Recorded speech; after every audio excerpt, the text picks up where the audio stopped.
12ই March যেহেতু সংসদের প্রথম অধিবেশন অনুষ্ঠিত হতে যাচ্ছে, সে উপলক্ষে বিরোধী দলের আজকে আমাদের একটা মিটিং ছিল। এই মিটিংয়ে আমরা মূলত আগামীকালের অধিবেশনে কি হতে পারে সম্ভাব্য সে বিষয়ে আমরা আলোচনা করেছি এবং মিটিংটা এখনও চলমান আছে। আমার একটা ব্যক্তিগত কাজের কারণে আমি বের হয়ে চলে যাচ্ছি।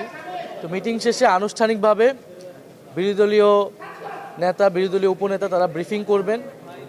প্রাথমিকভাবে আমরা আগামীকালকের স্পিকার নির্বাচন হওয়ার কথা, ডেপুটি স্পিকার নির্বাচন হওয়ার কথা, এই বিষয়গুলো আলোচনা হয়েছে। সেখানে আমাদের ভূমিকা কী থাকবে, রাষ্ট্রপতির ভাষণের একটা বিষয় আছে, সেই বিষয়ে বিরোধী দলের ভূমিকা কী থাকবে, এবং আমরা যেটা বলে এসেছি যে সংবিধান সংস্কার পরিষদ শপথ যেহেতু আমরা নিয়েছি সংবিধান সংস্কার পরিষদের সদস্য হিসেবে, সরকারি দল নেয়নি।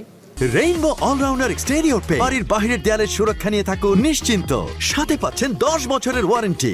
আমাদের একটা দাবি আছে যে সংবিধান সংস্কার পরিষদের শপথ নেওয়া এবং এই সংসদটাকে সংবিধান সংস্কার পরিষদ হিসেবে কার্যকর করা। তো সেই বিষয়ে আমাদের আগামীকালকে ভূমিকা কী থাকবে, এই বিষয়গুলো নিয়ে আলোচনা এখনও চলমান আছে।